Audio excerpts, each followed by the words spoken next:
Bonjour. Hello. Hola. Marhaba bikoum. Sur le fil, Le podcast d'actu de l'AFP. des nouvelles choisies pour vous sur notre fil info. My message for the situation when I'm killed is very simple, not give up. Ce message, vous l'avez peut-être entendu des dizaines de fois ce week-end. C'est un message au peuple russe d'Alexeï Navalny, le plus déterminé des adversaires de Vladimir Poutine. Alexeï Navalny est mort vendredi, à 47 ans, en prison, dans des circonstances encore confuses. Navalny aura défié le Kremlin par-delà la mort, puisque dans la suite de cette vidéo, filmée par CNN, il assure même que s'il lui arrive quelque chose, eh bien cela ne sera que la preuve de la peur que son mouvement insuffle au régime. Pour parler de cette disparition et de ses conséquences un mois avant la présidentielle en Russie, je vous propose de me suivre à la rencontre d'exilés russes à Paris et d'écouter Agnès Callamard, la secrétaire générale d'Amnesty International. Sur le fil.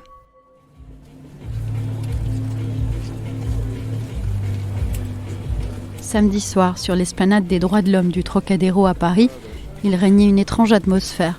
Au milieu des touristes qui prenaient des photos de la tour Eiffel étincelante, un groupe d'une centaine de personnes déposait des fleurs, des bougies et des images de Navalny. Sur place, j'ai rencontré Anna, une étudiante russe de 29 ans. Indifférente à la musique qui se déversait dans des restaurants du Palais Chaillot, elle observait la scène avec des larmes aux yeux.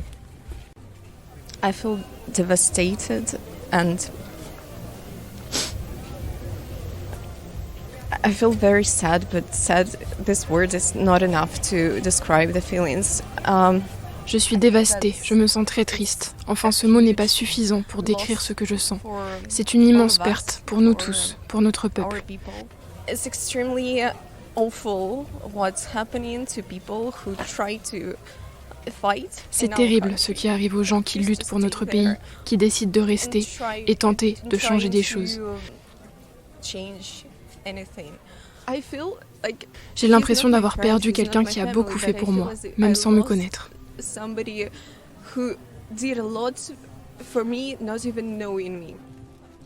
Des centaines de sympathisants ont aussi défié le régime en Russie, en déposant des fleurs à sa mémoire, sans craindre les arrestations. Alexeï Navalny était sans conteste le plus grand opposant à Poutine, au pouvoir depuis plus de 20 ans. Cet avocat libéral, parfois taxé de nationalisme, a réussi à mobiliser des foules de milliers de personnes dès le début des années 2010. Son principal cheval de bataille, c'était la corruption, qu'il dénonçait avec sa fondation à coups d'enquêtes diffusées sur YouTube. Régulièrement interpellé et poursuivi en justice, Navalny a échappé de justesse à la mort en août 2020, suite à un empoisonnement au Novichok, un agent neurotoxique de fabrication russe. Et après 5 mois de convalescence en Allemagne, il a quand même décidé de retourner en Russie, en dépit des risques auxquels il s'exposait. Écoutez cet extrait de notre podcast documentaire « Le poison de Poutine » qui raconte ce tournant dans sa vie. Le 17 janvier 2021, Alexeï Navalny embarque à Berlin. Destination, Moscou. 5 mois après son empoisonnement et sa convalescence en Allemagne, la bête noire du Kremlin rentre en Russie.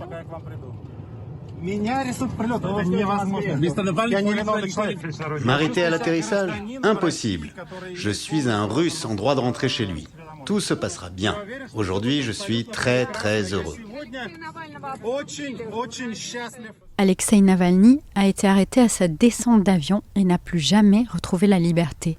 Il a d'abord été condamné pour fraude, puis à une peine de 19 ans de réclusion pour extrémisme.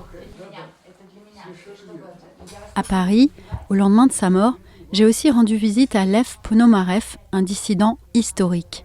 Il a connu la chute de l'URSS et cofondé avec Andreï Sakharov la plus connue des ONG de défense des droits humains en Russie, Mémorial, aujourd'hui dissoute. Lev Ponomarev n'était pas très proche de Navalny, c'était même des adversaires politiques. Mais pour lui, c'est un héros. Ses paroles ont été traduites pour nous par Olga Kokorina.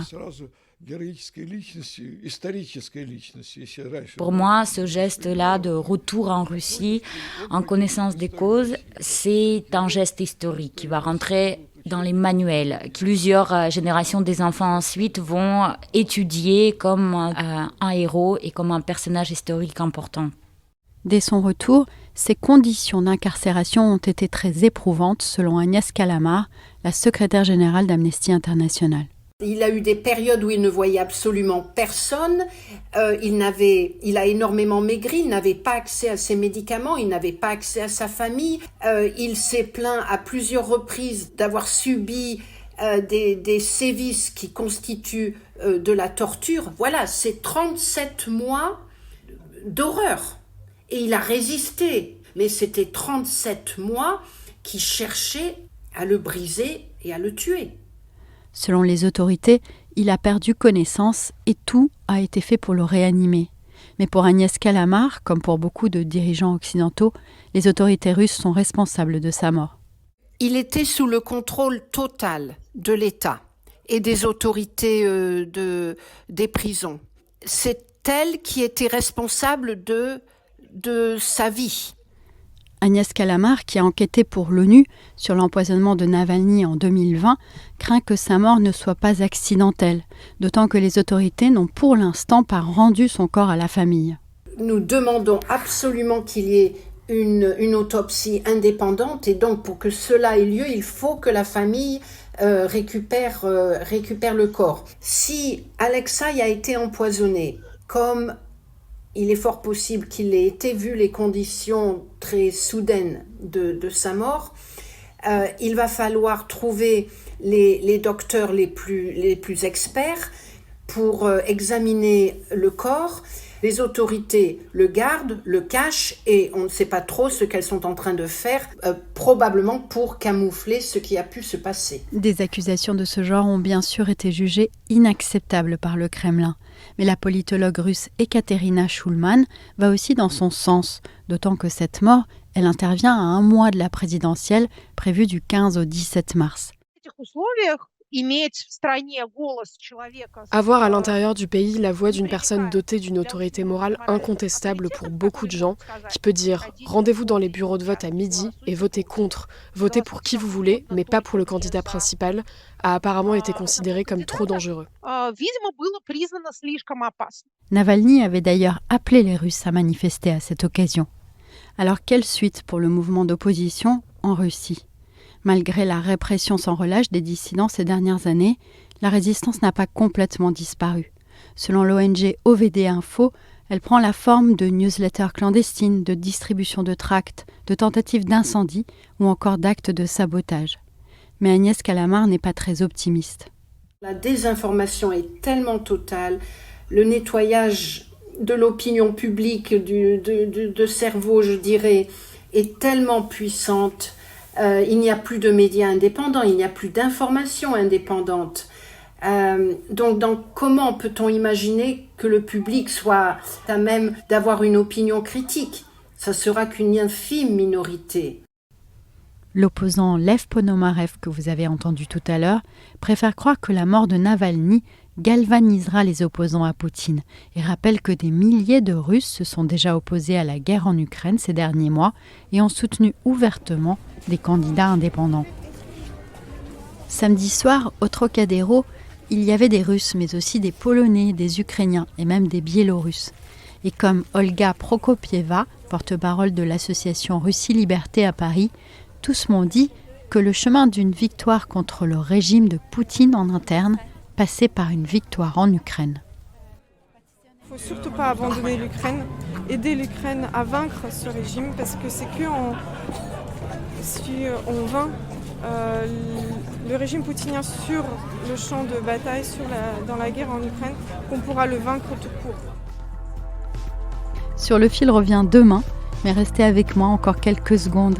Pour aller plus loin, j'aimerais vous inviter à écouter l'excellent podcast documentaire sur Navalny réalisé par Sarah Lou Lepers et Antoine Boyer avec Andrea Palaciano et Jonathan Brown, Le poison de Poutine. Je vous laisse le lien dans la description. Je suis Michaela Cancela-Kiffer.